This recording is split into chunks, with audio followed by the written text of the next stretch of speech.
Hello friends, मैं हूँ भाई यानी फैक्ट भाई। आज हम बात करेंगे देश की कई ऐसी चीजों के बारे में जो हमारे देश से चुराई गई हैं। बताओ गरीब हिंदुस्तानियों के खून पसीने के पैसे कहाँ हैं? और जिनकी कीमत तो आपकी सोच से भी बाहर है। जैसे कि आप सभी लोग जानते हो, हमारे देश को कई वर्षों से सभी सोने की चिड़िया के नाम से जाना करते थे। हाँ, इसलिए नहीं कि हमारे पास सोने की चिड़िया है, पर हजारों सालों से हमारे देश में कई राजा राज करने आए और हमारी अनमोल विरासत को लूटने में कामयाब हो गए। किस तरह से हमें ठग लिया गया है, उतना ही नहीं कैसे ये माई के लाल हमारी चीजों को चुराकर उस पे ऐश कर रहे हैं। पर बात अगर हीरे मोती जवाहरात की हो तो ठीक है, चलो मान भी लिया, पर खिलौना, भाई खिलौना भी लेके चले गए। अब क्या ही बोले इनकी हरकतों को। कोहिनूर के हीरे की बात तो सभी को पता है, पर क्या आपको पता है कि एक श्रापित हीरा भी चुरा ले गया। मतलब भाई कोहिनूर ले ही गए पर किसी श्रापित चीज को भी नहीं छोड़ा। अरे लालच तो देखो इन गोरे लोगों की। इतना ही नहीं, रानी विक्टोरिया का दिल और ऐसी कौन सी चीजों पर गया। सो आज मैं आपको कुछ ऐसे ही अतरंगी चीजों के बारे में बताने वाला हूँ जिसके चोरी के बारे में बहुत कम लोगों ने सुना है। नंबर 1, मयूर सिंहासन। अब फ्रेंड्स, रही बात राजा महाराजाओं की, तो इनके लिए 3 चीजें सबसे पहले आती हैं: तख्त, पैसा और रुआब। आपको क्या लगा मैं जनता बोलूंगा? और ऐसे ही एक शौकीन राजा शाहजहां ने अपने अल्टीमेट कंफर्ट और लग्जरी के लिए अपने सबसे खासम खास मिस्त्री बेबदल खान से बनवाया ये आलीशान मयूर सिंहासन। इस तख्त के पैर पूरी तरह से चमकीले सोने के बने हुए हैं और दोनों बाजू मयूर यानी कि मोर की खूबसूरत सी कारीगरी की हुई है। लेकिन इतना चमक धमक भी इनके लिए काफी नहीं था। इसके बाद भी इन्होंने इसमें अनगिनत कोहिनूर जैसे कई सारे नायाब और खूबसूरत हीरे मोती लगवाए। अब of course everything comes at a price, और इस आलीशान सिंहासन की कीमत इतनी है कि ये पूरी दुनिया की गरीबी 10 बार मिटा देगी। पूरे 4000 बिलियन डॉलर्स। ना, जीरोस काउंट करने की कोशिश भी मत करना। ये नायाब चीज जो हमारे भारत, हमारे देश की शान थी, आखिरकार अंग्रेजों को वो भी देखा नहीं गया और ये भी ले गए। नंबर 2, कोहिनूर हीरा।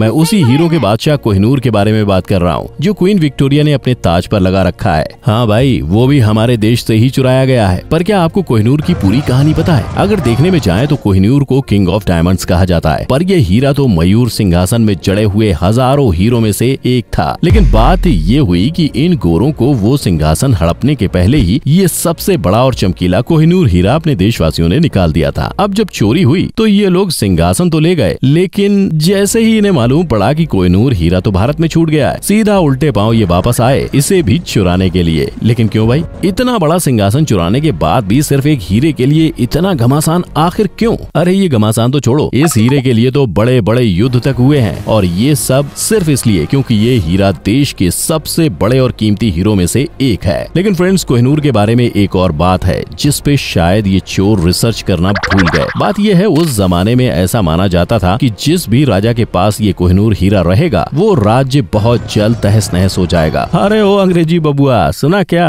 और चुराओ हमारे हीरे मोती हैं। Number 3, Patiala necklace. हाँ भाई, नेकलेस भी चुरा ही लिया इन्होंने हमसे। ये नेकलेस महाराजा भूपेंद्र सिंह का है। नहीं, कान मत खुजाओ, तुमने सही सुना, ये हार एक राजा का है। I mean, why should girls have all the fun, right? वड्डे लोगों के वड्डे शौक।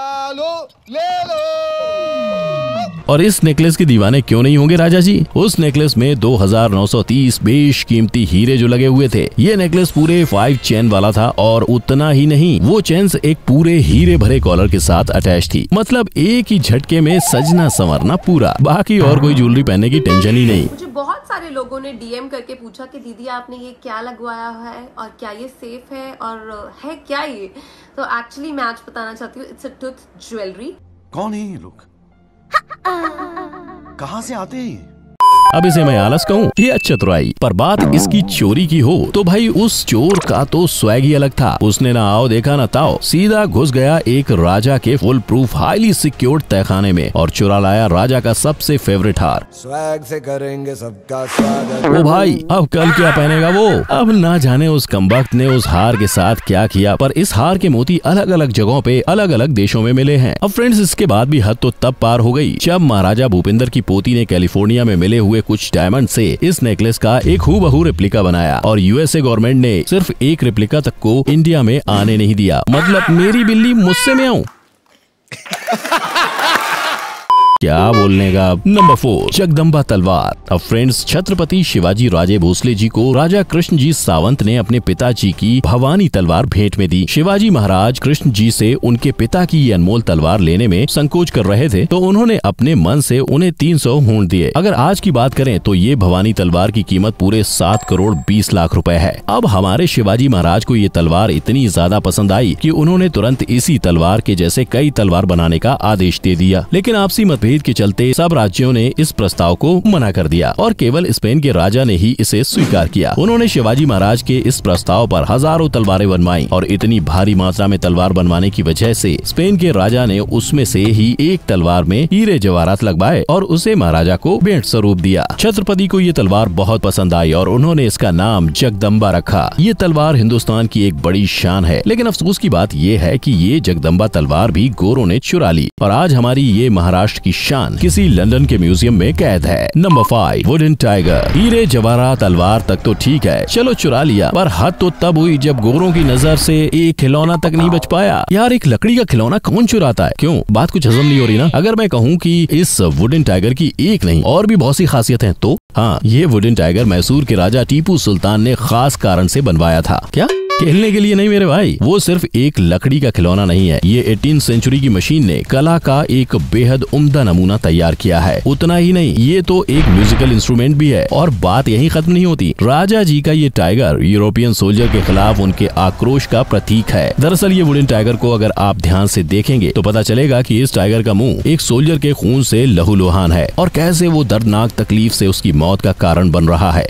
अब भला तुम्हारे ही सोल्जर की मौत तुम्हारे ही म्यूजियम में सजाई जा रही है? अरे थोड़ी तो शर्म कर लो। Number 6, wine glasses. फ्रेंड्स, याद है हमारे शौकीन राजा जी मिस्टर शाहजहां? क्या उनकी शान और शख्सियत की प्यास सिर्फ एक नायाब तख्त से ही बुझेगी? Obviously no, right. इसीलिए इस बार ये दीवाने राजा ने एक कदम आगे बढ़कर अपने महल में यूज होने वाले वाइन ग्लासेस को स्पेशली सोने से भी ज्यादा कीमती धातु से जड़वा के बनवा दिया। अब इतना ही नहीं, इन ग्लासेस में भी बड़ी फुर्सत से बढ़िया सी कारीगरी भी की गई है। इसमें बड़े सींग वाले भेड़ बने हुए हैं जो ये सिंबलाइज करते हैं कि जैसे भेड़ अक्सर कोई भी आर्गुमेंट को लड़ाई और मार धाड़ से भी सुलझाते हैं, बिल्कुल उसी तरह शाहजहां भी अपने दुश्मनों का मुंह तोड़ जवाब युद्ध क्षेत्र में खून खराबे से ही देते थे। अब हमारे ये शौकीन राजा की ये सबसे चहती कस्टमाइज वाइन ग्लास भी इन गोरों ने नहीं छोड़ी। हाँ, माना कि इनकी कीमत ज्यादा है, पर किसी और के वाइन ग्लास चुराना, छी, क्या घोर कलयुग आ गया रे बाबा, उठा ले मेरे को। Number 7, Mughal crown. चलो, अब जब बात शान शौकत और तख्त की हो रही है तो अब मुगल राजा बहादुर शाह जफर कहाँ पीछे होंगे यार। इनकी तो बात ही अलग है, इन्हें ताजों से एक अलग ही किस्म का लगाव था। ऐसा लगाव और पागलपन की इनके पास नायाब से नायाब और सबसे अनोखे मुकुटों का एक पूरा कलेक्शन था। उन कई मुकुटों में से ही एक है ये आलीशान मुगल क्राउन।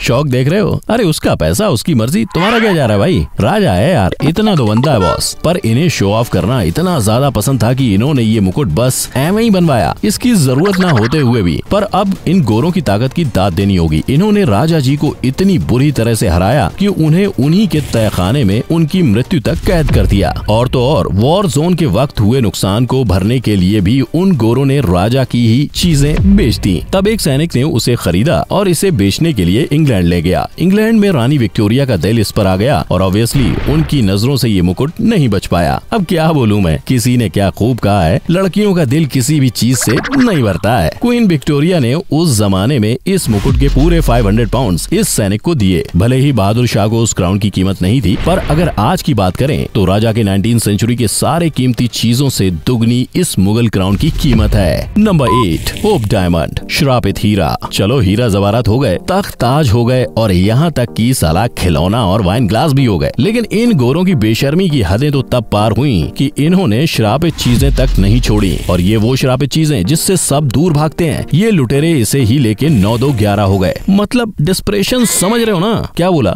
श्राप लगेगा? चल देख लेंगे जो होगा। अब वैसे ना फ्रेंड्स, इस हीरे के नाम पे बिल्कुल भी मत जाना, क्योंकि ये सो कॉल्ड क्रश्ड हीरे कोई नल्ला वल्ला 2 कौड़ी का माल नहीं है। इसकी मार्केट वैल्यू ही इतनी है कि पाकिस्तान जैसे देशों की गिरती हुई जीडीपी समझ जाए, पूरे $200 मिलियन से भी ज्यादा। अब समझे क्यों ये गोरे श्राप लेने तक का रिस्क उठाने को तैयार थे? पैसा बोलता है बॉस, पैसा बोलता है। है ये होप डायमंड? ना नाम पर मत जाना, होप है पर करतूत तो पूरी उल्टी है। ये हीरा चुरा के भी मिला तो कुछ नहीं, पर जिसके पास भी ये हीरा गया उनकी लाइफ में भी कुछ खास काम नहीं आया। कईयों का मानना है कि एक के लिए श्रापित है और दूसरे के लिए नहीं। वहीं कुछ लोग मानते हैं कि ये जरूरी नहीं कि सबकी लाइफ में वो डायमंड सेम ही प्रॉब्लम क्रिएट करे, पर फिर भी इन्होंने ये भी चुरा लिया। अब फ्रेंड्स, आज हमने जितनी भी चोरियों की बात की है वो सब फिर भी ठीक है, मतलब समझ सकते हैं हम, चोरी किया तो किया, लेकिन इन गोरों ने तो हद तब पार कर दी जब इन्होंने हमारे भारत के भगवानों की मूर्तियां तक चुरा ली। मतलब एक सेकेंड भाई, मजाक समझ रखा है क्या? तो अगर आप जानना चाहते हो कि इन गोरों ने हमारे भगवान क्यों चुराए तो हमें कमेंट सेक्शन में जरूर बताएं। और अगर आपको ये वीडियो पसंद आया हो तो इसे लाइक जरूर करना। मेरे चैनल फैक्ट बाय को सब्सक्राइब कीजिए और दबाइए नीचे दिया गया बेल आइकन। तो मिलेंगे बहुत जल्द इन सम एक्साइटिंग वीडियोस, तब तक के लिए जय हिंद।